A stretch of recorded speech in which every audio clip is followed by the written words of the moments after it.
E hoje tem um podcast especial pra você, mulher, pra nós, mulheres, para os homens também. Tem um homem aqui na mesa. E hoje, esse podcast é muito especial porque a gente vai falar dessa parte mais emocional, né, da mulher. Emocional no sentido que a gente fala que a mulher é um combo de emoções, né? E é culpa, é alegria, é felicidade, é tristeza, é medo, né? Tudo envolvido. A gente vai falar muito desse assunto e como a gente pega essas emoções, seja elas tidas como boas ou negativas, porque a gente entende que mesmo as emoções que não são boas, elas também podem ser positivas para te impulsionar se você fizer isso da maneira correta. E a gente vai te dar um caminho para isso. Mas como utilizar todo esse combo que vem com a mulher, né? Nessa carga genética que a gente tem, para fazer a gente ter uma vida simples, fácil e divertida, que eu tanto falo, né? E como ter essa vida simples, fácil e divertida, que até eu, às vezes, eu me esqueço. Né? É que, tipo, mente até ser verdade, né? E às vezes eu preciso fazer isso mesmo. E a gente vai falar muito disso aqui, vai ser uma discussão bem legal. A gente nem sabe para que lado que vai, mas nós vai. Então fica aí que a gente vai ser incrível. Estamos aqui com a Nathalie Siquieri. Oiê, tudo bem? E o Lucas. Lucas, que... Gente, né, a gente tá aqui hoje pra falar realmente de emoções. E por onde que a gente começa? Eu nem sei, o que você... Vamos começar pelo começo. Qual que é o maior desafio da mulher hoje em dia em relação à vida? Tipo, trabalho, família... Mas vamos tentar partir das mulheres comuns, né? Porque aqui, vocês não sabem, né? Aqui a gente tem a Nathalie... que eu também chamo de trator, né? Porque assim, a Nathalie é o seguinte, a missão dada é missão cumprida. Não, ela é bope. Exato. E aí, o que acontece? O que ela quer resolver, ela vai e resolve, né? Então, ela é um pouco fora da média dos seres humanos, não é nem só das mulheres, é dos seres humanos. Em relação Às vezes a eu e o isso. Lucas assim, nossa, eu tô cansada. A Nathalie já tinha falado que tava cansada antes da gente. Ela não parou até agora. Ela chega na casa dela, faz... Cara, se você vê a mesa de almoço dela, você fica com vergonha. Você fica. Porque você fala assim, não, eu nem como a minha mesa, que eu tenho uma pessoa pra cozinhar pra mim, não é igual. É 10 tipos de legumes, 2 tipos de carne, é arroz vermelho, arroz roxo, feijão amarelo. E isso, depois que ela trabalhou, buscou filho na escola, enfim. Então a Nathalie é fora da média do ser humano, né? E a Poliana também é fora da média, né? Porque a Poliana, ela tá fudida, lascada, mal paga, e tá lá sorrindo, levando gente pra casa dela, enfim, tá fazendo terapia pros outros, ela tá lá chorando, aí alguém liga, pô, ele posso te ligar? Ela pode, e aí seca a Para de lágrima. chorar, Você resolve sabe o que problema. foi muito bom você falar nisso. Que eu Em resumo, né? O único bosta aqui sou eu, né? Por isso que eu falo, eu não gosto de homem é tudo fraco. Ela dizia, eu não casaria com um homem que fala. Não, de jeito nenhum. Por isso Deus mandou 3 filhas, coitado. 3 mulheres, já morou numa casa com o único homem mais 8 mulheres. Então a habilidade com mulheres ele tem. O segredo é você sempre ficar calado. E dicas de passagem, você faz isso muito bem. Eu aprendi desde cedo. Ele faz umas piadas, e assim, engraçado que ele faz umas piadas de nerd, né? E aí que a gente fica assim, né? Tipo, foi piada, foi sério. Olha, hoje mesmo no carro aconteceu, a Nathalie explicando ele. Nathalie, respeita a minha piada. Tipo, quando alguém faz uma piada, você não explica a contradição da piada. Só. A piada é isso, é a contradição. E assim, é um combo muito incrível, você vai entender até o final desse podcast. Eu espero que você entenda, porque às vezes nem a gente entende. Agora mesmo, antes de entrar no podcast, a gente tava num assunto, eu nem lembro o que era mais. Aí entrou aqui na sala, aí a Nathalie falou alguma coisa e eu... Não tá fazendo sentido com o que tava sendo falado. Agora a gente tá falando de podcast. Não, é só pra entender. Agora mudou o assunto, aí elas... mudou, então tá bom. Então, e essa... você falou, falar da primeira coisa, né? Das mulheres comuns. Que é o desafio comuns. das mulheres comuns que não se encaixam aqui os seres. Então, a verdade é que mesmo aqui se encaixa, né? Porque o que acontece, né? A Nathalie mesmo, ela está sofrendo o impacto no corpo dela. Sim. Hoje, de um passado extremamente difícil, extremamente emocional, Sim. desafiador, onde você teve que ser o alicerce financeiro, o alicerce emocional. Fala um pouquinho disso e como o impacto disso no teu corpo hoje, né? Porque você, cara, você faz de tudo, né? Como a gente acabou de falar, você se cuida de verdade, você se alimenta bem, você cuida da sua parte espiritual, você cuida da tua mente. E você fala, meu, como que tá parecendo explodindo esse monte de doenças em mim? E tudo isso que falou que ela faz é verdade, ela tem na agenda, tá? Eu acredito muito naquilo que o Dale Carnegie fala. A gente, invariavelmente, uma coisa é fato, a gente vai pagar o preço pelo nosso passado. E eu fui mãe muito nova. Do Henrico, em um momento onde eu não tinha estrutura financeira nenhuma, que é o que acontece com a maioria das jovens. Né? Você tinha 20 anos, né? Eu fui mãe de 19 para 20 anos, eu engravidei no finalzinho de 19, tive ele com 20 anos. Só que eu morava em 2 cômodos no terreno da sogra, eu trabalhava no bingo, o bingo tinha fechado, então eu tava fazendo bicos, tinha meu cachorro quente próprio, aquela história de estar empreendendo e durante o dia eu ia e trabalhava como... Que, aliás, só entre parênteses aí, muita gente acha, né? Ah, empreender é glamuroso, tá glamuroso. bonitinho, não sei o quê. Não.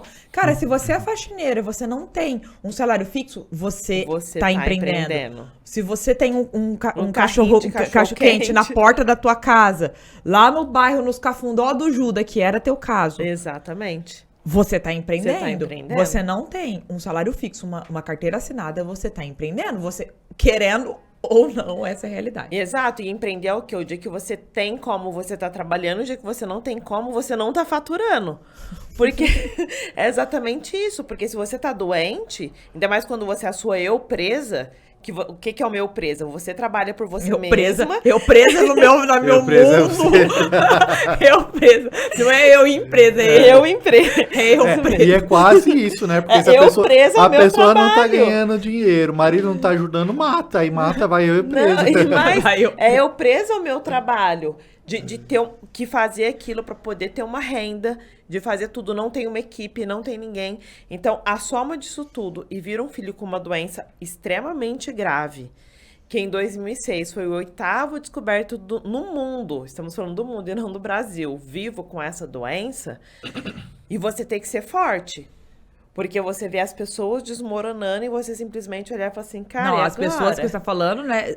A pessoa que você mais contaria... Que seria o pai da criança e até mesmo as avós, né? É. Porque no momento, o que acontece? A mulher, ela é sempre julgada. A gente carrega a culpa desde que tá com o bebê na barriga e as pessoas falam, por que você tá andando assim? Por que você tá comendo assim? Você tá grávida, você não pode. Então, é uma culpa. Estou fazendo bem ou mal pro meu bebê. O meu bebê nasceu, eu senti que ele não podia ter muito contato com as pessoas, então eu não deixava todo mundo pegar ele no colo. Ele teve uma doença, a doença dele era imunodeficiência, de imunodeficiência, né? De imunidade. Então, quando ele começou a ficar doente, vieram os julgamentos. Seu filho tá doente, sem ninguém saber o diagnóstico. Ele está doente porque você não deixava ninguém pegar ele. Você é super protetora. Você é super protetora. Sendo que, na verdade, o que salvou ele foi a sua proteção. Foi exatamente o que salvou. Então, eu fui julgada por vós, por tios. Os únicos tios que não me julgaram foram vocês dois e o Cides. Mas todo o resto foi uma avalanche de culpa e de responsabilidade. E de eu ouvir até a do pai da criança. Então, você foi para Ribeirão Preto, que a gente era de Campinas. E agora eu não posso estar aí, mas também ele estar doente é culpa sua. Porque você não deixava nem eu pegar ele. E porque eu não deixava mesmo. O sexto sentido de mãe bateu ali. Você tá sujo, você não vai pegar. Você tá com rinite, quem me disse que é rinite? Não, você não vai pegar. Por que com um bebê vai ficar doente? E isso até hoje não entra na minha cabeça. Por que tem que ficar manipulando muito um bebê? Mas tá tudo bem. Várias pessoas, né? Várias pessoas.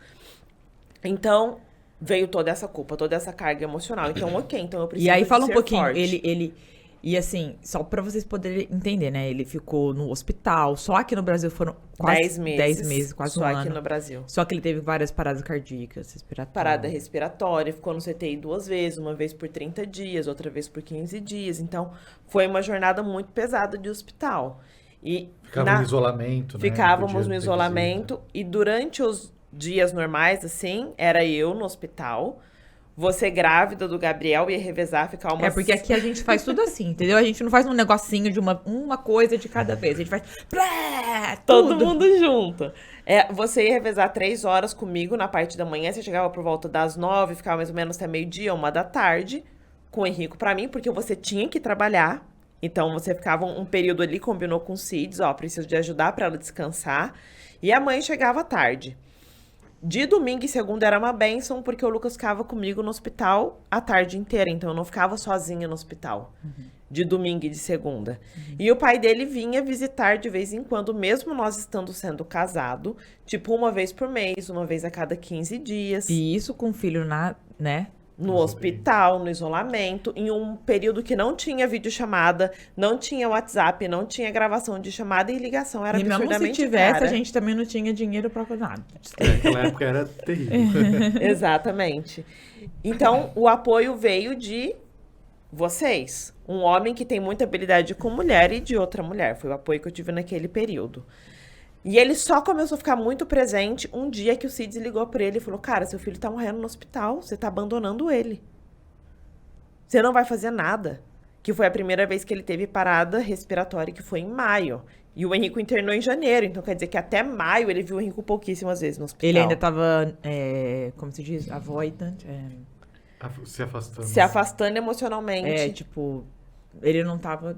Não, vai ficar tudo bem. Não tinha entendido ainda a gravidade. Tava E fingindo não que só nada isso, tava ainda acontecendo. ainda tava naquela coisa, eu ainda tenho que trabalhar pra prover.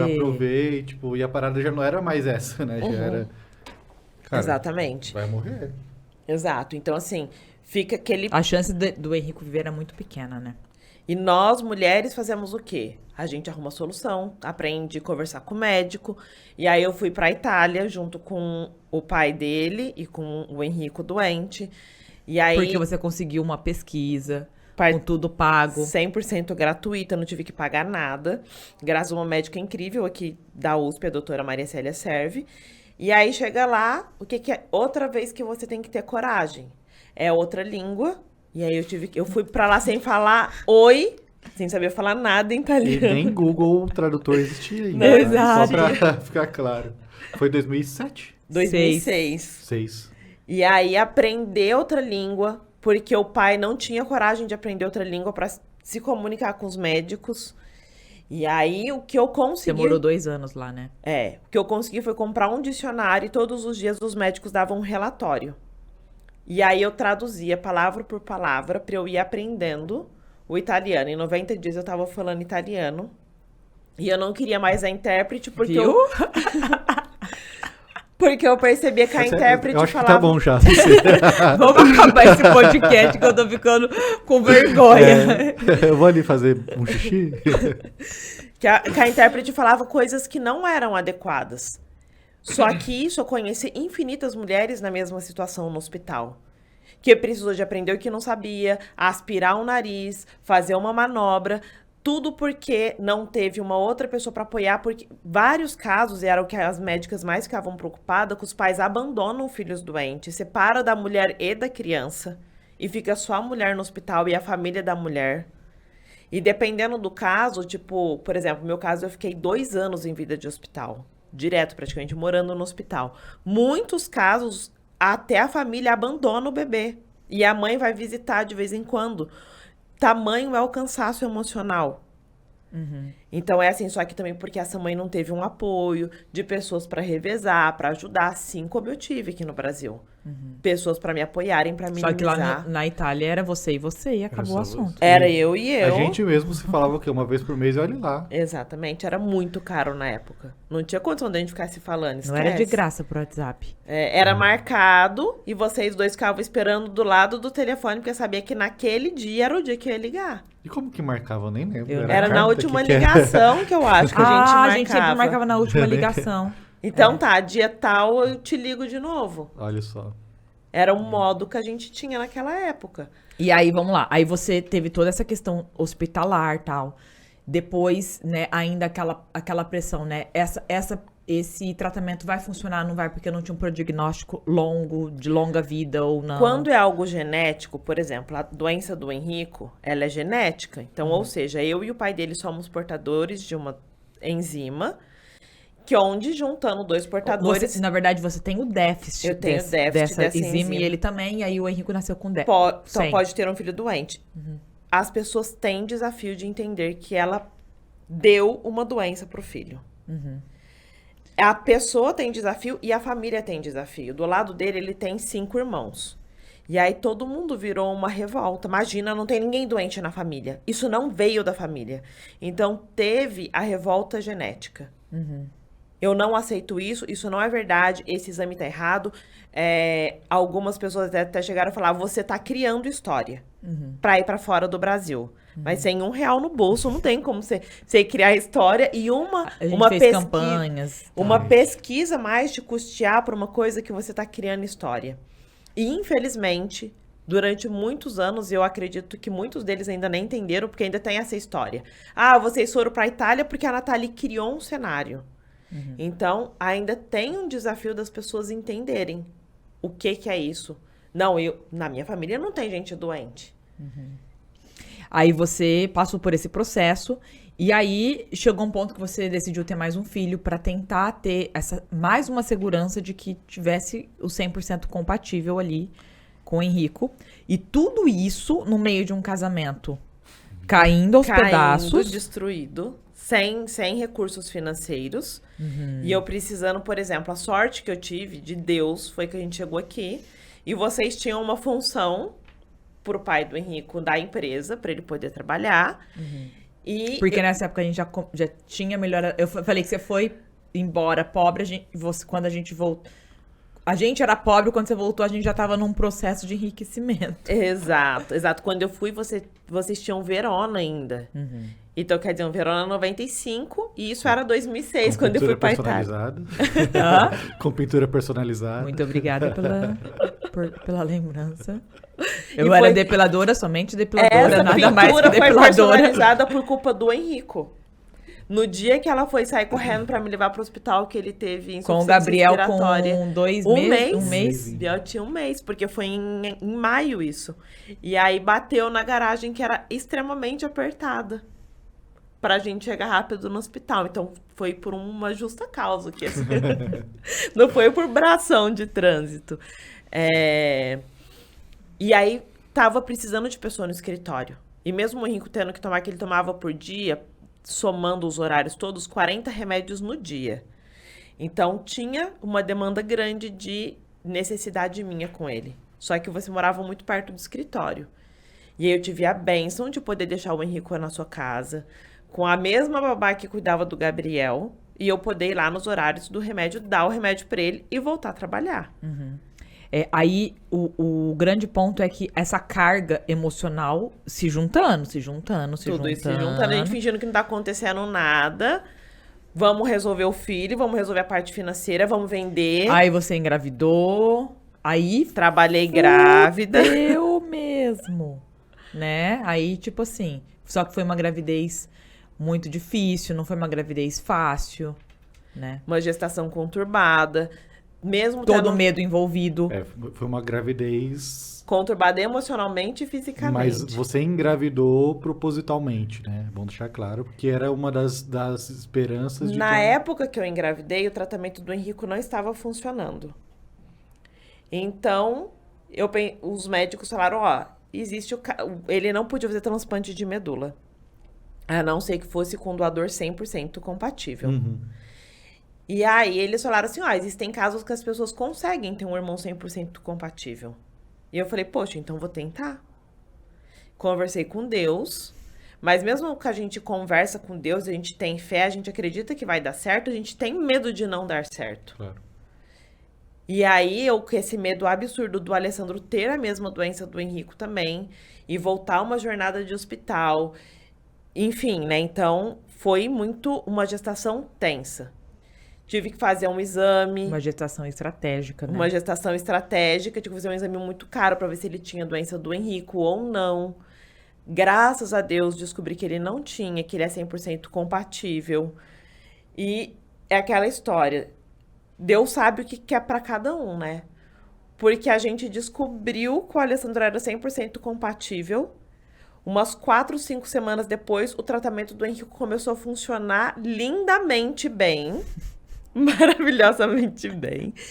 E ele nunca mais precisou, graças a Deus, de se falar em um transplante de medula. Mas isso foi uma decisão na época pensando em salvar a vida do Henrico caso precisasse ter. Sim. E aí você passou por todo esse processo da gravidez e depois do nascimento. Eu e o Lucas tínhamos ganhado um apartamento da mãe e uma casa de Coab que a gente estava pagando do pai. Então vamos reformar essa casa, fazer uma casa melhor. Deu muito problema financeiro nessa época. A gente reformou a casa do nosso jeito, mas veio muita dívida por causa dos problemas financeiros que a gente não conseguiu se responsabilizar na época. A gente mudou pra casa, mais ou menos em setembro. Ficou lindinha, do nosso jeito. E aí a gente teve que vender a casa em março do outro ano pra quitar as dívidas. E tudo isso eu com um filho de 3 meses, porque isso foi em março. Que a gente teve que vender a casa. O Henrico ainda com todas as limitações dele, porque nisso ele foi diagnosticado com autismo, ele foi diagnosticado com E aí ele teve uma pneumonia. Ô, gente, calma, não é assim, você fala assim, acabou. Não, o problema acabou. Não, não é assim também. Ele teve uma pneumonia, ele teve que parar de ir pra escola. Ele não pôde mais ir pra escola por mais ou menos 1 ano e meio. Ele tinha acabado de poder ir pra escola e teve que parar de ir ao mesmo tempo. Então, ele teve que ficar em casa de volta. O Alessandro pequeno. A gente com esse problema absurdo financeiro. O Henrico teve que ser proibido de novo de ter contato com outras crianças, voltar a sair de máscara. Então, foi um turbilhão de problemas financeiros, emocionais. Não, o emocional nessa hora você nem contava, né? Não. Que aí é aonde vem o ponto que a gente vai chegar daqui a pouquinho, né? Que nós mulheres, a gente negligencia essa parte. Porque a gente quer resolver, a gente quer... Meu filho tá aqui, as coisas precisam acontecer, eu não sei o que eu vou fazer, eu sei que eu tenho que fazer alguma coisa. E a parte emocional, a gente nem... Não é assim uma coisa que eu faço. Tô triste. Dá tempo... Nem sabe o que é isso. Quantas vezes que a gente ouviu assim, é falta de louça pra lavar, né? Tá com frescura, falta de louça pra lavar, porque a gente não tem nem essa coisa de falar assim, tô cansada. Exato. Eu lembro da gente ter vergonha de dizer que tava cansado. A gente sempre teve vergonha de falar que tava cansado. E eu não tenho, não. Eu tô cansado agora. Mas demorou pra eu poder admitir isso. E na época, nós duas, por exemplo, eu com a Lê bebê, você com a Sossô bebê. A gente teve 2 filhos ao mesmo tempo, do mesmo jeito, As ao todo aqui, são 4 crianças aqui, ó. Tudo na mesma data. De diferença. Né? Meses de diferença. Um o Ale e a mês. Sossô só 1 mês. E o Rico Biel 8. Uhum. Nós duas aqui amamentando e aqui no computador. E aqui no telefone com o cliente. E aqui dando reunião pra equipe de frente. Então não tinha esse tempo de dizer o seguinte, eu tô com uma depressão pós-parto. Que é isso? Não tinha isso. Não pode dirigir até os 40 dias. Com 5 dias, não tem... Gente, tem que levar a criança no pediatra. Exato. Então, era fazer o que precisava de fazer até pra gente sobreviver. Então, por exemplo, na gestação da Sofia, você teve dengue. Foi depois que ela nasceu, na verdade. E aí eu fui te levar. A pé. A pé no hospital, porque era tudo que a gente tinha. Eu não conseguia dirigir. E eu não tinha habilitação na época. E aí, ainda no meio de tudo isso, né, que você foi passando e tal, chegou o ponto que você falou assim, esse casamento não dá mais. Aí, nisso, o Alessandro já tinha quase 4 anos, 3 anos e meio. Mas o quanto exigiu de você tomar essa decisão? E aí vem, de novo, né, a culpa, o medo... Tô fazendo certo. Julgamento. Porque assim, o pai deles, ele não era uma pessoa ativa. Ele não era esse homem que faz o dinheiro e vem pra casa, que resolve o problema. Mas ele era esse pai, no sentido assim, pega o filho, brinca o filho, cuida, faz uma boa comida. Não só dos filhos, dos sobrinhos também, porque era ele que salvava nós nos momentos assim. Gosta de ir no parque com as crianças pra correr. Tem paciência pra isso, então ele era um pai. Então, isso facilitava num sentido eu posso me focar no trabalho que eu sei que ele tá lá. Às vezes era nós duas trabalhando e ele ali brincando com as crianças e... Exato, e nenhuma criança vinha incomodar ô mãe, porque tá lá com o tio Du, tá com o papai. Então veio um peso. E, infelizmente, nós moramos em um mundo muito patriarcal. O que eu ouvi muito na época? Você vai se separar dele, você tem que agradecer a Deus. Pelo menos ele não é um alcoólatra. Não te bate. Pelo Não te menos ele não te maltrata. bate. Pelo menos ele não te maltrata. Olha como é que ele cuida das crianças, olha como ele cuida da casa. Como... A onde- gente vai sentir, assim, a pior pior. mulher. E aí as do pessoas... Como que eu tô pensando isso? Como? né? Aí você começa assim... Eu sou gente, louca pensar isso. E aí, mais o que eu ouvi muito foi o quê? Onde você acha que E o tanto que você ouve até hoje, né? Você foi corajosa, né? você foi corajosa? Isso Ele era- significa... Sabe o que isso me faz pensar? O tanto de mulher que quer ter a mesma coragem que você teve E não consegue. e não consegue. Até pelos abusos emocionais, até no sentido assim. Onde você acha que você vai arrumar um louco E isso Que você vai ouviu do meu querer- próprio marido, né? Inclusive. que vai querer uma mulher com 2 filhos, sendo que um deles é doente? Ninguém vai querer esse fardo. Você é um fardo na vida de uma pessoa. Você Então, pensa que sua vida é fácil? você acha que a sua vida é fácil pra você falar assim, você vai se separar? Quem que é você? E é claro que o Cid te falou tudo isso como uma forma até de prevenir que eu não pensasse na mesma coisa, né? Vai que ela fica bem. e a- Não, eu acho que talvez um pouco isso também, mas exatamente essa questão de sabe, tipo, tem uma crença no mundo de que uma mulher passou dos 30 anos, ela já não pode escolher ter uma boa vida. Exato. Que tem que vir pra ela o que vier, tem que aceitar e pronto. E muitas mulheres sofrem com isso porque elas acreditam nisso. Não, e a gente Muito. fica aceitando pelo menos. Eu Ela me ma- acredita, a mãe acredita, a avó acredita, a bisavó. Todo Vem uma mundo. carga Exato, e não é só a carga dela, é a carga social, né? social. E até que a gente se coloca, tipo, a gente começa a acreditar, nossa, é verdade, eu trabalho muito. O que eu olhava? Minha outra referência que eu tinha. Eu trabalho muito, mas a Poli trabalha muito também. Então, o que eu tô reclamando de trabalhar muito? Aí eu, Pelo já, menos... aí eu já pensava assim, que eu tô reclamando, eu trabalho muito, mas olha lá, se tudo der errado, você se dá conta. A coitada nem isso não tem. É. Ou seja, as duas estavam ali. E essa história do pelo menos ele não me bate, pelo menos ele não é um alcoólatra, pelo menos ele não tem vícios com cigarro, realmente virava um peso de eu ter ficado ali anos, e literalmente anos, não tendo coragem de me separar. Até um dia que eu fui num... Como que chama aquele? Reflexologista, que a Poliana me deu de presente porque eu tava com muita hemorragia. E ele falou pra mim, olha, você tá com um problema muito sério no seu útero. Você precisa de procurar um ginecologista rápido, porque eu te diria mais, você precisa de tirar esse útero. E isso daí é ligado a problema com relacionamento. Ele falou, procura rápido um ginecologista, só você vir aqui eu não consigo te ajudar. E quando eu fui na ginecologista, eu tava com uma anemia absurda. E ela falou pra mim, se a gente não conseguir corrigir isso em 60 dias, chegar perto do nível normal, eu vou ter que tirar seu útero. E isso eu tinha apenas 29 anos. Terrível. E quando eu ouvi isso, até por conhecer a Louise Hay, de saber que nós A trazemos... mãe, a própria mãe, que a Per- nossa mãe tirou Tirou o útero, muito cedo, tirou né? o com útero 28 anos. Com 28 anos e eu com 29 passando, Você já estava repetindo a mesma história. repetindo o quadro. E também por problemas Emocionais, de relacionamento. de relacionamento. Né? Que, na verdade, quando o pai e a mãe se separou, foi justamente Nesse ponto né? bem parecido. nesse ponto onde ela, ou eu tiro meu útero, ou eu vou morrer. Exato. E a sorte foi o quê? Que já tinha-se um conhecimento diferenciado. Tipo, a gente já tinha feito Dale Carnegie, a Poliana já tinha feito alguns outros treinamentos, já tinha me apresentado da Louise Hay, que ela fala sobre que nós trazemos a doença pelas nossas emoções, pelo acúmulo de problemas emocionais. E aí eu falei, eu preciso de curar isso. E aí a gente aceitar que a gente precisa de pedir ajuda. E tomar decisões. E tomar decisão. E não tem como você curar a sua emoção se você... Tem uma palestra do Padre Fábio que ele fala assim, eu tive depressão. Me tratei da minha depressão. E depois de uns 4 meses eu voltei a ter depressão de novo.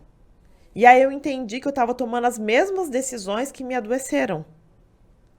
Então não adianta a gente tratar e continuar tomando as mesmas decisões. E no meu caso, não adiantava eu me tratar e continuar naquele casamento abusivo.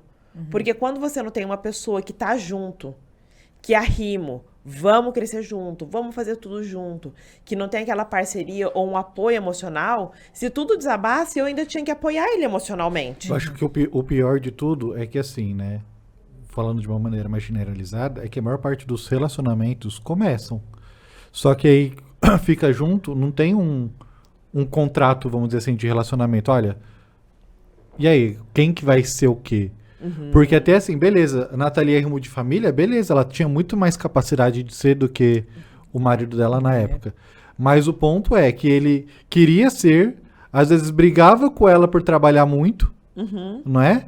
E aí, quando tinha todos os problemas, quem tinha que resolver era ela. Então, era uma confusão de coisas. Porque De papéis ele mesmo, queria né? sair para trabalhar porque achava que era o papel do homem, e tá tudo certo, é mesmo, tem que ser, né? Mas quem fazia dinheiro de verdade, quem trabalhava de verdade mesmo pra quando tinha a possibilidade de trabalhar, né? Porque muitas vezes teve que parar por causa da doença do Henrico. E aí caía o dinheiro da família. E aí não dava conta, Aí o problema ainda vinha de verdade. briga, exato. E até nessa vez que meio que tudo lascou, foi um momento desse, que tive que deixar ele tomar mais à frente das finanças. E aí ele não deu conta. E tudo começou a desmoronar. Problema financeiro, dívidas, empréstimos, e virar um emaranhado ali que eu demorei 5 anos pra resolver, e sozinha. Mesmo estando Sozinha separada. não, com 2 filhos pequenos. Eu e mais 2 filhos. E um com autismo e tendo que pagar terapia ocupacional 2 vezes por semana, fono e psicopedagoga 2 vezes por semana, um custo absurdo fixo só com Escola. saúde, escola. Enfim, então assim, é tudo um peso emocional que hoje, Aí 17 anos a gente depois... chega no hoje. Chega no hoje. 17 anos Aí depois... onde a gente fala assim, não dá pra entender como uma pessoa que cuida tanto da mente, cuida tanto do emocional, cuida tanto do corpo, Ficou doente. fica doente. Porque você fudeu pra você, né? Deu um burnout. Acho que chegou um momento que o corpo falou assim, cara, chega E no momento mais tranquilo da tua vida, né? mais tranquilo. Aí o momento que eu pensei assim, Mas cara, foi- por quê? Mas foi o momento que o seu corpo falou assim, acho que agora posso desligar o alerta e Exato. desligar o modo sobrevivência, né? De repente. Falou, agora vamos cuidar, né? E eu acho também que pra mim, quando a gente aprende, né, até com a mãe que a gente teve, uma mãe super guerreira, que resolve tudo sozinha, criou 3 filhos sozinha, sustentou boa parte até da família, um momento lá em São Paulo sozinha, você esquece, a gente não foi programado para pedir ajuda. Então isso vem um momento para dizer o seguinte, você pode pedir ajuda, não é vergonha, não é humilhação pedir ajuda. E isso era uma coisa, mesmo a gente tendo um relacionamento incrível, um sofrimento de mandar um WhatsApp pedindo ajuda. Eu preciso de ajuda. Pode ajudar nisso daqui? Ó, eu tô precisando que leve o Henrico na terapia. Era motivo de vergonha. Olha, eu tô precisando que resolve isso. E as pessoas gostam de ajudar. Ficam felizes de estar ajudando, até porque tá vendo que não é uma pessoa que tá pedindo por pedir. E eu acredito também que isso veio para que eu pudesse evoluir de um modo mais amplo e entender, você tem que pedir ajuda. E eu acho Você que é muito orgulhosa. Eu acho que a gente chega num ponto que é muito importante, que é o seguinte, às vezes a gente briga, né, por uma questão assim, eu preciso ser mais cuidada, eu preciso que alguém faça algo mais pra mim, mas eu tenho que ser a força, eu tenho que ser... E até que ponto, às vezes eu me questiono de mim mesmo em relação aos CIDs, né? Que é o seguinte, até que ponto eu não programei a mente dele de a Poliana vai dar conta.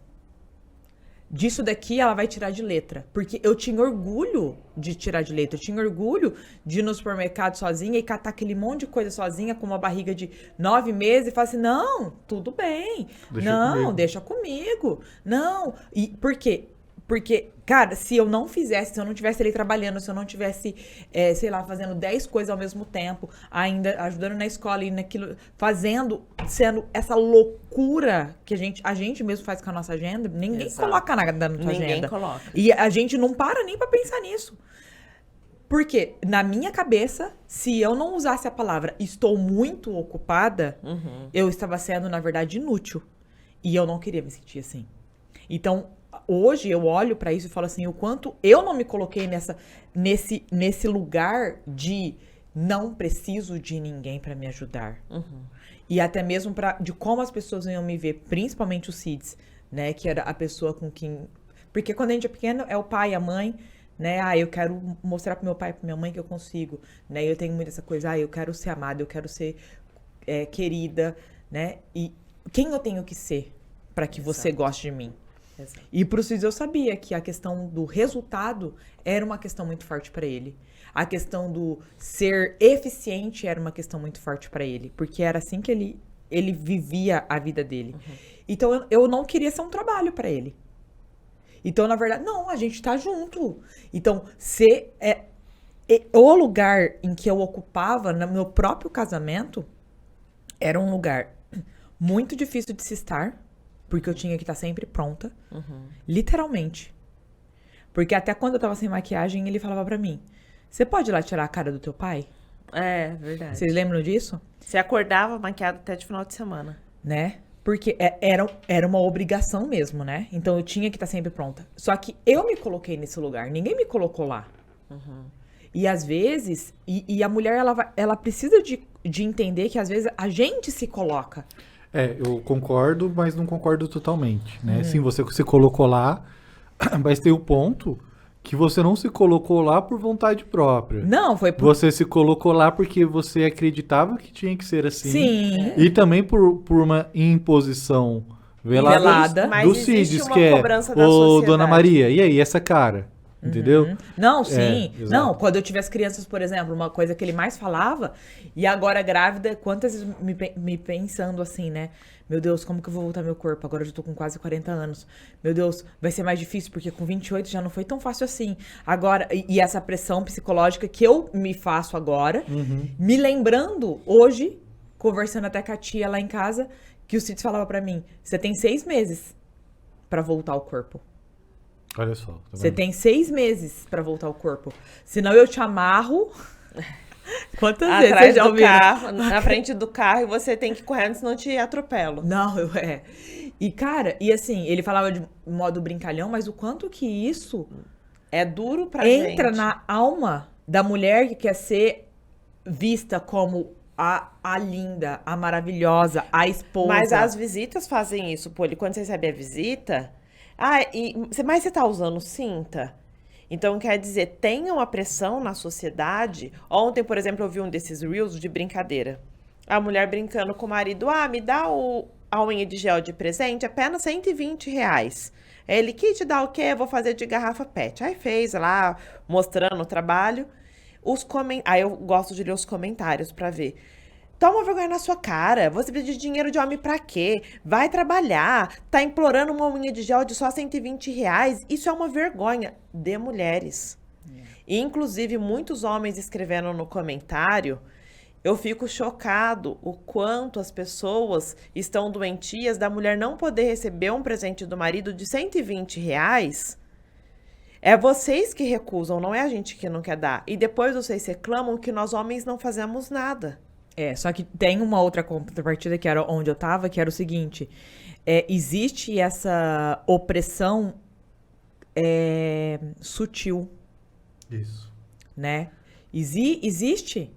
E ele falava pra mim, eu não casei com você gorda, eu não aceito No você caso ser do Cids gorda. não era tão sutil Não assim. era. né? Não era. Ele Uma não coisa era que ele não sutil. sabia fazer era ser sutil. Né? E assim, cara, e isso me traz nos dias de hoje, que é o seguinte, o quanto eu ainda me pego com esse ímpeto de, meu Deus do céu, tô sendo boa o suficiente. Mas você acha que isso é tipo um pouco da natureza sua ou também por uma pressão que seja por alguma crença que você desenvolveu no passado. Lu, é aí onde a gente chega num ponto, né, que eu acho que nós mulheres temos que estar muito atentas e virou uma missão mesmo pra mim, né? Tava falando que eu quero escrever o livro disso, né? Que chega uma hora que você precisa de dar um reset no que você acredita que você acredita. Você tem que resetar, você tem que... é fácil de fazer? Não é. Normalmente é quando você tá no fundo do poço, na hora que ficou doente, um mês de cama, precisando de ajuda, e eu vou reavaliar minha vida, minhas escolhas estão me trazendo esses resultados, é isso que eu quero. Tá? O relacionamento que eu tô hoje, cara, tá me fazendo mais rir ou tá me fazendo mais chorar? Tá me fazendo, sabe, evoluir, crescer, ou tá me fazendo, sabe? E aí também uma pegadinha. Por quê? Eu me lembro que eu fui... quando a gente foi pro Tony Robbins a primeira vez, em 2014, né? Nos Estados Unidos, eu e o Cids. Pra quem não... A gente fala Cids, mas o Cids é meu falecido marido, né? O meu marido que faleceu. O Tony teve uma hora que ele falou assim, como você sabe se tá no relacionamento certo? Se você tá crescendo e evoluindo. E se tem uma coisa que eu não posso dizer, é que eu não cresci e não evoluí no meu relacionamento com o Cids. É impossível eu dizer isso. Mas você pode dizer que... Agora, aí era um relacionamento E aí certo. você entende que eu criei uma crença ali? Que eu nem questionava, eu nem conseguia questionar meu relacionamento, porque eu só olhava pro, tô crescendo, evoluindo. Não, ninguém conseguia. A única pessoa que eu acho que questionava mais assim era a Nathalie, né? Que você se abria mais assim, emocionalmente, eu acho. Na verdade, a mãe questionava. Eu, na verdade, ainda entrava no mesmo embate dele de falar assim, pô, olha só, pelo menos o Cids te ajuda. Até acredito que eu coloquei essa crença nela, porque eu falava assim, pô, você não sabe que você dormir, tendo que pensar, se eu não fizer, não tem dinheiro pra pagar as contas. Então, assim... Então, no fundo, era a mãe. Era a mãe. Eu ainda incentivava ela a se manter no casamento, a suportar. Mas assim, eu me lembro de situações do tipo assim, que eu não tava mais aguentando, porque era muita pressão mesmo, porque eu tinha um parceiro de negócios extraordinário, um mentor incrível, que o Cids nunca vai sair desse lugar, nem pra mim, nem pra você, nem pra ninguém. E graças a isso a Marroquina existe. Mas o fato é que eu não tinha um marido que me deve esse suporte emocional. E eu nunca consegui enxergar isso, porque eu só olhava, mas a gente tem isso. Olha a casa que eu moro, olha os lugares que eu vou, né? A gente tem dinheiro, por mais que, né, ele sempre fez eu acreditar que era ele que provia tudo, sendo que eu trabalhava mais do que ele, na realidade, né? Mas eu sempre... E olha pra você ver, você tá numa situação em que a sua própria irmã vira pra você, e porque, cara, a situação dela era 10 vezes pior do que a minha. É um problema oculto isso daí, você não consegue enxergar que é um Mas problema. assim, vamos lá. Onde, então, que é o ponto de equilíbrio dessa parada toda? Porque, veja, a Nathalie tinha um marido que não provia e tinha problema. Você tinha um marido que provia. Mesmo se você parasse, ele não ia parar de prover. Mas o fato é que você era a pessoa que fez tudo acontecer mais rápido. E se né? você for pensar, o Hoje em problema dia que a a Poli gente... tinha era o quê? Excesso de cobrança e não reconhecimento. Porque eles não brigavam sobre o relacionamento deles. Porque a gente não falava, Porque não esse é o podia. grande problema. E qual que é o ponto de equilíbrio, assim? Será que não é mais uma questão, assim, de que... Cara, acho que todo relacionamento tende a ser uma bosta, se não... O que é esse algo que, de repente, pode ajudar? Do lado do homem, acho que, sei lá, de certa forma é meio fácil, porque o homem é muito fácil ser conduzido emocionalmente, né? Agora, da mulher não, porque é um turbilhão de sentimento, de coisa que às vezes a mulher fala todo dia, ela fala assim, cara, como você consegue tudo isso? Eu, às vezes, tô com dúvida se eu quero mijar ou se eu quero cagar, eu não consigo levantar pra ir no banheiro, entende? Qual que é o ponto de equilíbrio, então, de repente, que vocês acham pra ter um relacionamento que não destrói, que não acaba emocionalmente com a mulher? Eu acho que o grande ponto que faltou no meu relacionamento com o Cids era a vulnerabilidade entre os dois de falar a verdade. De falar, não, isso daqui não tá me fazendo feliz. A gente não tá no caminho legal. Mas sem o medo, porque eu tinha esse medo, e eu sei que todas as mulheres que eu converso sobre relacionamento, elas preferem dizer, meu relacionamento é ótimo. E eu falava isso pra todo mundo. Eu falava isso pra todo mundo. Mas fala assim, não, calma. Ó, eu tenho um sentimento aqui dentro de mim agora, nesse momento, que diz pra mim que eu não... Tem algo errado aqui. A gente não... Eu não tô... Algo não tá batendo nessa situação. Agora eu estou com esse problema. Não é nem...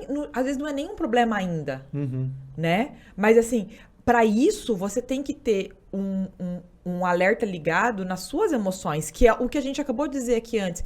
Que, cara, às vezes você tá tão focada no piloto automático que você nem sabe que emoções faz parte desse combo todo.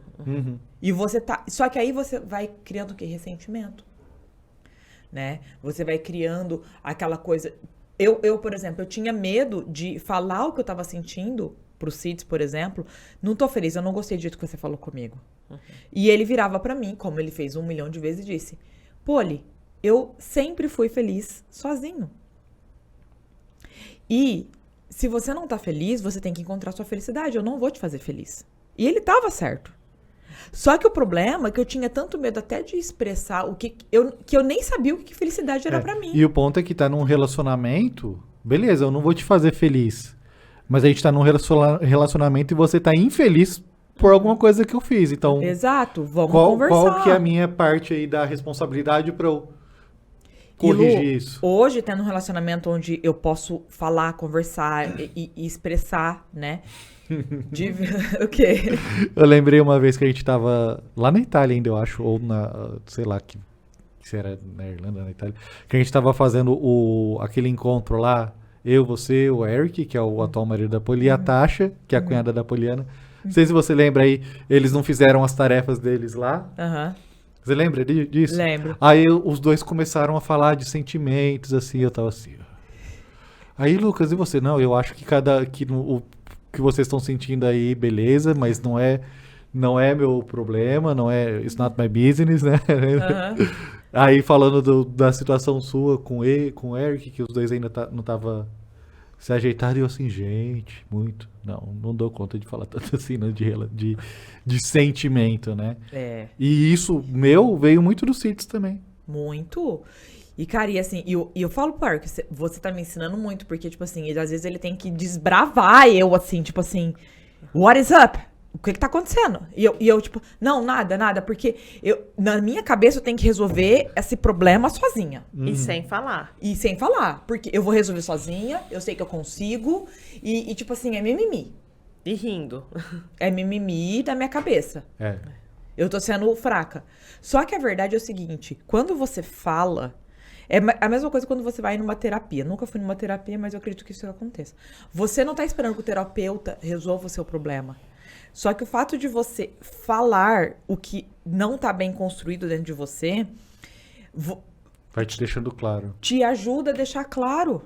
Aí você fala, nossa, eu tava com raiva do negócio, mas ó, tipo... Nem faz tanto sentido assim. Por isso que café casa amiga ajuda você também. Você sabe que saiu uma pesquisa, até o Eric me mandou, né? Porque, né, pra ele a comunicação tem que comunicar. E é fato.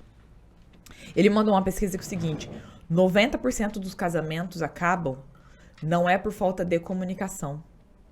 Olha, sabe por que é? Pela falta de não se sentirem ouvidos. Por quê? Porque comunicar, muitos até se comunicam.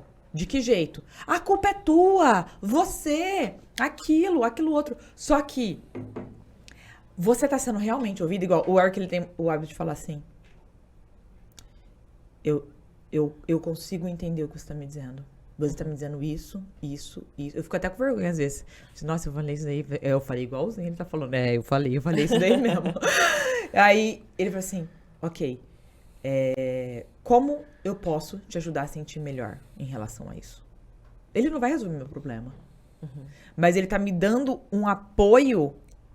E aí eu falo assim, às vezes eu falo, eu não sei. Ou às vezes até assumir, tipo, olha, você está querendo que eu faça algo que tá além dos meus limites. E ele já me falou isso várias vezes. Tipo, Poliana, não... Isso eu não consigo... Isso eu não consigo te ajudar. O que eu consigo é como eu posso amenizar esse sentimento que você tem. Porque a gente chega no fundo e percebe o quê? É um sentimento. Às vezes você não quer que conserta nada. Mas você quer pelo menos assim, não, eu te ouvi, cara. Eu fui ouvida. Às vezes só falar. Eu mesmo, cara, eu acho que eu nunca me expus. Tá vendo? Só Olha na isso. ayahuasca, né? Só na ayahuasca. E aí, hoje, e assim, ó, eu falo, eu preciso, porque hoje eu tenho a graça de ter isso, e eu falo assim, como que eu posso levar isso, né? Porque assim, sem essa culpa, sem esse... eu falo agora que eu tô com raiva, e aí eu te humilho, e até tava conversando com a Nathalie até esses dias, né? Eu passei, teve uma questão com o Eric, né? Que ele tava nos Estados Unidos, eu tava aqui, aí ele não checou comigo a quantidade de vezes que eu achei que tinha que ter sido. E com 5 horas de diferença, enfim. Eu tava, né? Enfim, eu tava Tô brava. grávida, tá nos hormônios. Eu tava brava. Só que, de alguma maneira, eu sabia que eu ia ter a minha braveza e ele ia me ouvir. E aí, sabe como que ele me responde? Ele me responde assim, eu sinto muito porque o meu comportamento ter afetado você emocionalmente dessa maneira. Aí você faz o quê? Você desmonta? E aí ele falou assim, agora eu posso te dizer o que eu pensei? E o porquê que eu não liguei pra você, o porquê que eu não falei desse... Mas ele já me desmontou, tipo... Meu comportamento afetou você de uma maneira que eu não gostaria que tivesse. Mas afetou. E eu sinto muito por isso. E às vezes é isso. Às vezes é tudo que você precisa de ouvir. E às vezes mesmo, mais uma vez, né? Mesmo que a pessoa não possa fazer nada pra corrigir, né? Exato. Tipo, cara, infelizmente eu vou ter que continuar fazendo isso por causa disso, e explicar e entrar no meio Exato, termo. e foi o caso. Ele falou, pô, foi isso. Eu tô sem ver meus amigos há tanto tempo e não sei o quê. Não falo inglês no Brasil. E Tô precisando falar. Senti a necessidade. Eu senti. E nós, aí, mulheres, temos que ter a sabedoria para quem a gente fala o problema. Porque dependendo da amiga que a gente fala, a pessoa vai te fazer se sentir mais num buraco, com uma pessoa mais terrível ainda. porque a Nathalie que foi, não, Poli, ó, calma, respira, não sei o quê, me ajudou nesse sentido. Mas se ela não tivesse a comunicação com ele, óbvio que o problema não teria resolvido. Mas se você, dependendo da pessoa que você fala, você já fala assim, cara, eu tenho que separar disso daqui. E hoje em dia tem muitas pessoas simplesmente separando do casamento por uma coisa completamente solucionável, só porque ela não ouviu de uma pessoa assim, ó, calma, respira, conversa, depois você ouve e depois você decide.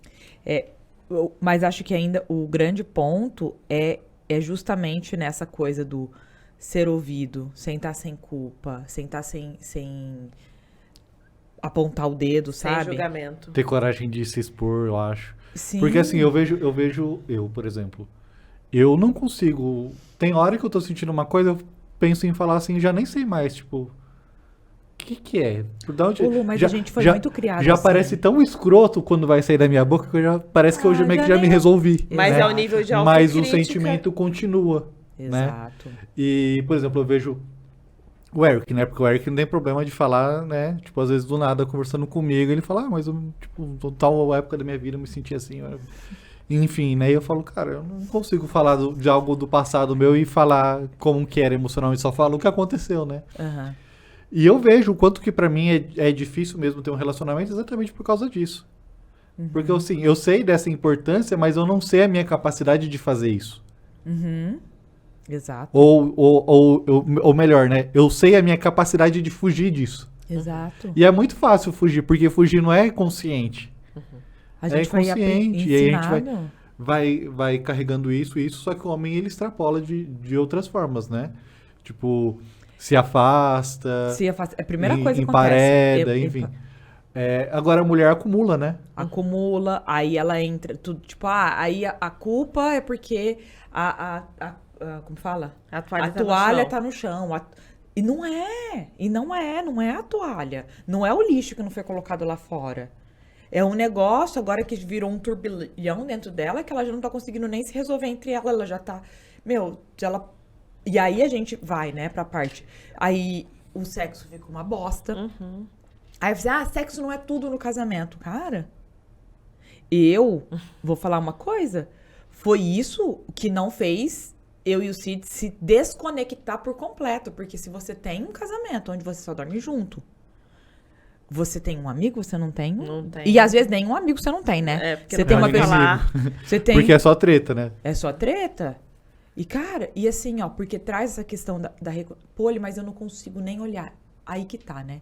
Chegar nesse ponto de nem olhar, como talvez você tenha chegado. Uhum. Como talvez eu quase cheguei. Aí acho que ele morreu antes. Tipo, ficou doente no limiar. Nos 45 do segundo tempo.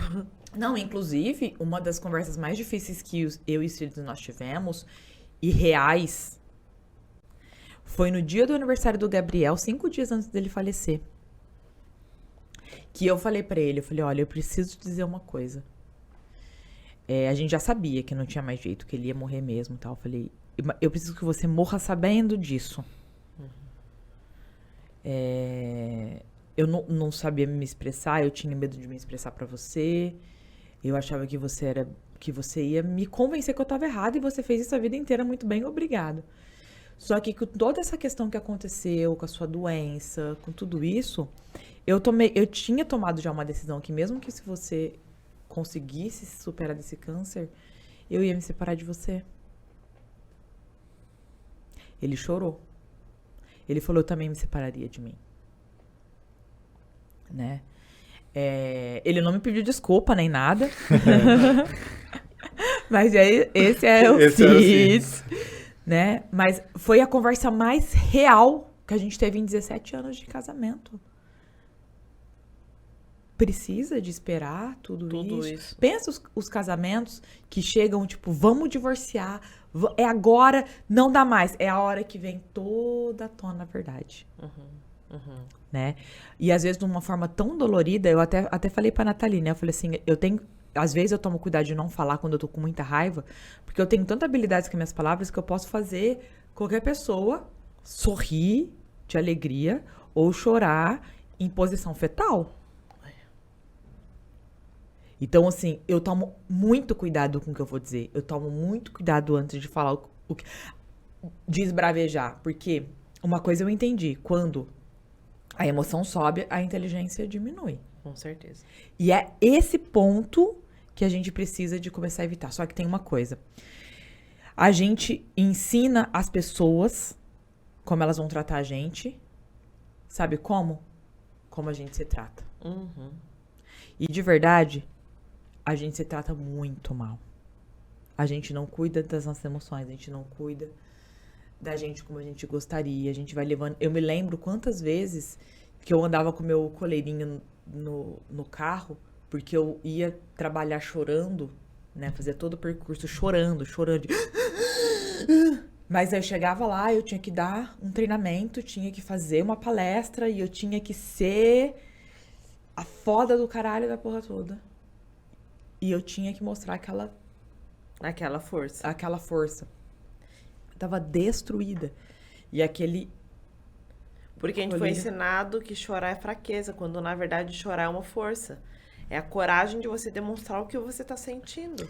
Mas acho que de repente o ponto é o seguinte: qual era isso que eu ia chegar. Ponto Isso que eu ia chegar. Que tinha que evitar de chegar nesse ponto. Exato. De vez em quando, ok, normal, né? Acho que nenhum relacionamento nunca vai ter problema, Não, mas pra ser tão constante. Exato, né? Lu. E era esse ponto que eu ia chegar agora. Cara, e o que eu precisava de ter feito um passo antes? Né? E é igual, você fala, né, estudando muita coisa de bebê agora e tal, fala assim, o meu bebê chora demais pra dormir, antes de dormir. E aí os especialistas dizem, é que você perdeu o ponto. Um passo antes dele ficar estressado pra dormir. Você perdeu os sinais. E a gente tá perdendo os sinais. A gente tá perdendo os sinais. Então, eu acho que nem tem sinal, porque assim... A gente entra num relacionamento adolescente, assim. Você tá à flor da pele.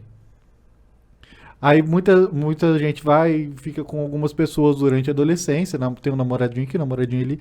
Aí casa. E nunca Nunca a gente é ensinado, cara, qual que é o teu limite em um relacionamento pra você chegar e falar, vem cá, vamos entender o que isso que você falou significou pra você, por que você falou isso pra mim, e eu vou te falar como que eu me senti. Eu nunca fiz isso na vida, tirando com vocês. Exato. Ô, Tipo, Poli, mas porque é você tudo- acha que de um ponto ou de outro... Você, por exemplo, você tem um monte de conhecimento. Lá atrás você teve aquele projeto lindo do Mulheres que Realizam. E lá naqueles vídeos seus, você falava muito sobre a comunicação no casamento. E eu, na verdade... O que era comunicação pra mim naquele momento. Não, então, mas eu digo assim... Eu olhando de fora, eu fui entender que vocês não tinham muitas das comunicações que você tem com o Eric hoje, que eu fui entender a diferença depois de não ter mais os CIDs. Mas pra mim, na época, vocês tinham comunicação. Então, assim, o que você acha que dá uma clareza para as mulheres do que é uma comunicação de verdade saudável entre os casais? É isso que o Lucas acabou de falar. Cara, e isso exige muito autoconhecimento, né? E coragem. E coragem. E, cara, eu me perdi de verdade. Eu comecei a falar, quem sou eu? Se eu perguntar pra você, quem é você? O que te faz feliz? Cara, é uma pergunta que estremece. O que te faz feliz? Entendeu? Difícil de responder. O que não te faz feliz? De repente, a gente tem que começar por esse ponto. O que tá te deixando hoje triste? Mas também entender que o que não te faz feliz, muitas vezes tem a ver com o seu relacionamento, mas não quer dizer que tem que botar um fim. Não, né? E outra, e até que ponto você não é a parte de alavanca desse problema? Às vezes você educou a outra pessoa pra ser isso. É isso que eu acabei de falar. A gente não sabe se tratar bem e a gente ensina isso pra outra pessoa. Eu acho que é uma jornada, não é uma dica. Uma dica. Entende? É uma coisa. Eu não tô boa nisso ainda. De jeito. E assim, cara, eu me achava ótima. Mas não era. Claro que era, porque, sério. Você ficou 17 anos. Assim, ó, gente, pra você que tá vendo assim, o Cids, ele foi um dos homens que mais tiveram valor, assim, na minha vida. Eu considero ele um segundo pai. Praticamente o primeiro. Praticamente o primeiro, ponto. Só que isso não quer dizer que ele morreu e virou santo. e virou um monge, né? Porque Monge, Era mais a de pegada dele. comportamento. Cara, ele era um ser humano muito desafiador de viver e conviver, né? Ele tinha controle sobre todo mundo que estava no raio dele e tudo isso. Então não era uma pessoa simples de lidar. E principalmente depois que ele morreu, antes dele morrer, por exemplo, ele olhou pra mim e falou assim, não quero que você pise na minha casa mais porque eu vejo você e me sinto mal. E eu precisando da sua ajuda. E a Poliana precisando da ajuda e eu assim, cara, e agora, o que eu faço? E eu pedi, eu falei, Lu, pelo amor de Deus, conversa com o Cids, repara o relacionamento de vocês porque eu tô precisando da sua ajuda. E aí, enfim, e era uma ajuda simples, era dirigir. Pedi desculpa, tinha coisa que eu pedi desculpa que eu nem tinha feito. E ele olhou pra mim e falou, não desculpo e não pisa mais na minha casa. E assim terminou o relacionamento de vocês. E eu falei, ok, a decisão é sua, você tá precisando de ajuda, a Poliana tá precisando de ajuda e você tá negando ajuda pra sua mulher que tá te ajudando. E é isso, né? E foi muito difícil pra mim, porque realmente ele era muito importante pra mim, ainda é muito importante na minha vida. Então esse era o tipo de desafio que era, né? Era muito difícil colocar alguma coisa na cabeça dele. Muito. E você ficou 17 anos com ele, então você realmente era muito boa nisso. Muito boa de Porque, comunicação. inclusive, ela conseguia convencer ele de coisas. E foi a única pessoa que eu vi convencer ele de alguma coisa. De alguma coisa. Eu me sinto assim, hoje eu me sinto muito mais preparada para ensinar do que antes. Porque, não ensinar, mas assim, compartilhar meus aprendizados. Porque eu tô vivendo os dois mundos. Um aonde tudo era estratégico. Sim. Porque lá não era uma comunicação, era estratégia. Então, do tipo, preciso ir para os Estados Unidos porque eu preciso de um tempo pra mim. Estados Unidos, pra quê? Pra ser voluntária, pra trabalhar que nem uma louca, retardada. Não é assim pra ir passear. Como que eu convenço os Cids disso? Né? Cara, eu vou chegar, vou dar esse treinamento, a gente vai faturar tanto, vai dobrar o valor do investimento que eu fiz, nananã. Posso. Sim. Isso não é comunicação. Vou aprender uma nova Isso estratégia. é manipulação estratégica. Era uma forma de...